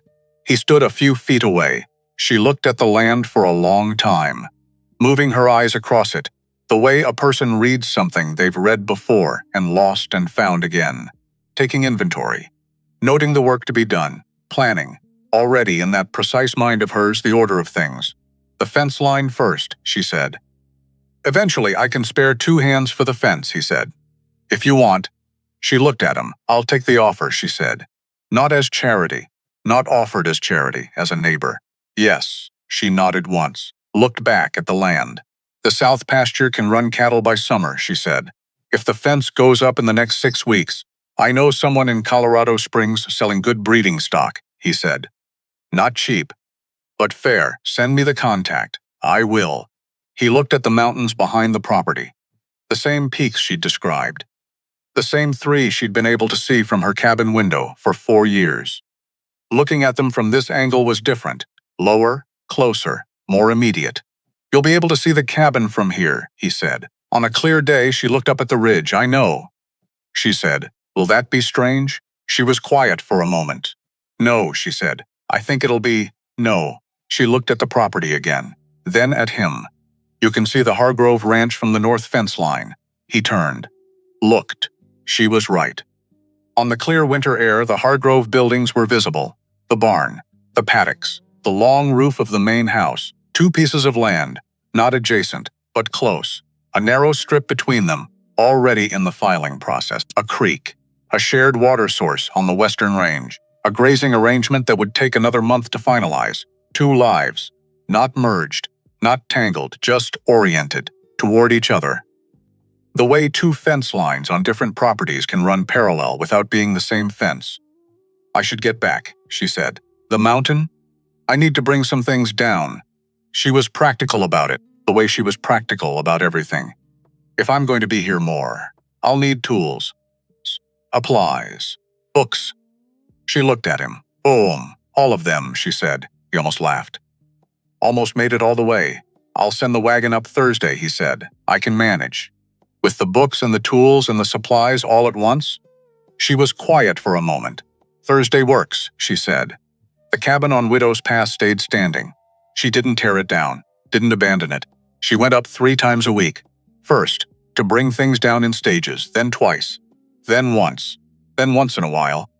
On days when she needed the mountain's own kind of quiet, the kind you couldn't find anywhere lower, or when she wanted to see the valley from above, or when she just wanted to be in the first place that had been entirely hers. The trap line she stopped checking. The animals came back gradually. The rabbits. Then the foxes that followed the rabbits. Then, One morning in late April, a pair of mule deer standing in the clearing behind the cabin, looking at the empty structure with the calm assessment of animals deciding whether something has been abandoned enough to be reclaimed. She watched them from the tree line, let them went back down the mountain on a Thursday in early April, when the snow had pulled back enough to show the first brown grass on the south-facing. Silas came to the Calloway property to see how the fence was going. The 2 hands he'd sent had made good progress. The south line was done. The west line was half finished. They were good workers, moved efficiently, didn't require supervision. Wren was on the east corner, not watching the workers, working. She'd taken over the section nearest the outbuilding herself, setting posts with a methodical rhythm that made the work look less like labor and more like a kind of declarations. She was good at that. Making things look like declarations. He sat on Cannonball for a moment, watching. She saw him. Didn't stop working. Set the next post. Checked the alignment. Moved to the next position. He rode over. Dismounted. Picked up the other end of the fence wire without being asked. She looked at him. "You know how to string wire?" she asked. "I built this ranch from 2 horses and a lean-to," he said. "I know how to string wire." She considered him. "Try to keep up," she said. They worked along the east line for 2 hours. Not much talking. The kind of working together that doesn't need words, because the work itself is the conversation. Who moves when? Who holds what? The adjustments and compensations you make for another person's rhythms without discussing it. By the time they reached the north corner, the light was going amber, and the mountains were doing their evening colors. Purple, then the orange, then the deep specific blue that was almost but not quite night. They stood at the north corner, looking at the finished east line, looking at the mountains. 3 peaks, she said. He looked. There they were. He'd never noticed them from this angle before. 3 separate summits, lined up behind the ridge, as if they'd always been there and he just hadn't been paying attention. Which was probably true. Eleanor would have liked this land, he said. Not as an offering. Just as a fact. Then it's a good thing it's back with someone who will use it right, she said. He looked at her. She was looking at the mountains. The light on her face was the amber-going gold of late afternoon in the Rockies, her profile strong and unhurried. Her hands at her sides relaxed now, the work done for the day. She took up exactly as much space as she took up. No more, no less. I'd been watching her do that for 4 months. He still found it remarkable. "Wren," he said. She looked at him. "I'm glad you were on the mountain that night," he said. She held his gaze for a moment. "So am I," she said. True, the mountains went from purple to orange to blue. Neither of them moved. There was no hurry. That was the thing about where they'd both gotten to. The particular earned quality of people who'd been through hard things and come out the other side without pretending the hard things hadn't happened. They weren't in a hurry. They didn't need to be. The right things had a way of arriving in their own time. If you were paying attention, May, the Calloway South pasture, had its first cattle, 8 head. Good stock from the Colorado Springs contact. She'd driven a hard bargain, he'd heard afterward from the seller, who'd relayed this with an expression, somewhere between admiration and relief that it was over. He smiled when he heard that. Kept it to himself. The grazing arrangement on the federal strip was finalized in May. Filed. Official.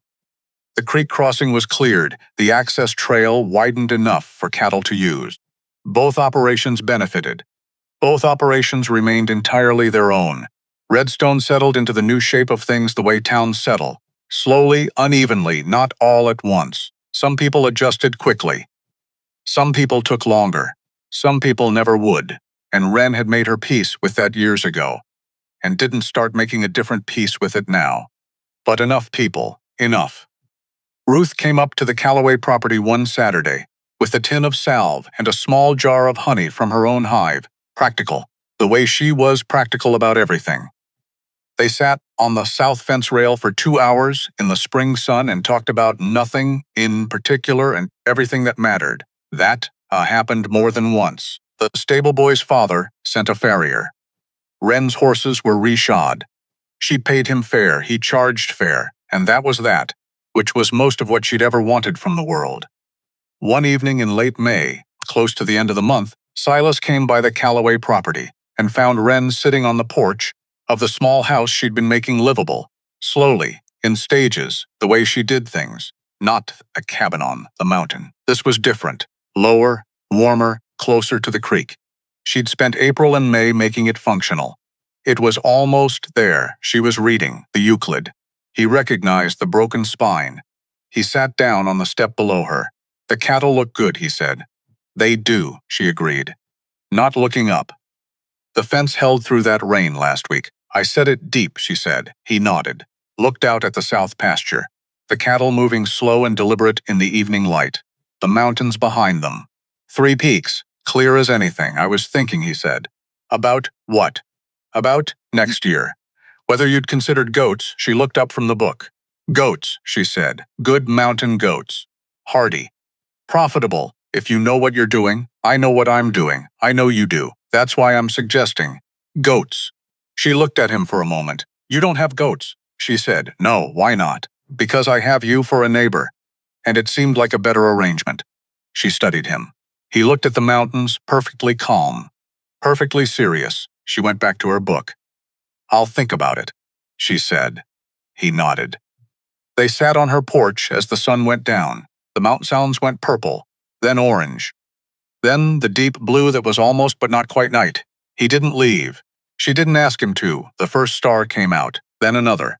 Then the whole sky opened up the way it does in Colorado in late May, when the air is finally clear enough after winter, and the darkness is warm enough to stand in, and the stars are there in number that makes you feel small in the way that's actually the opposite of small. He looked up. She looked up. 2 people on a porch in the dark, neither of them alone, not because they'd promised anything to each other, not because anything had been declared or settled or tied up neatly, but because they were there, both of them, present, paying attention to the mountains and the stars and the cattle, moving slow up on our past pasture, and the sound of the creek, and the particular quality of a May night in the Rockies when the world has come back from winter and everything is possible again. Go be Silas again. He was working on it day by day, the right direction. That was enough. That was everything.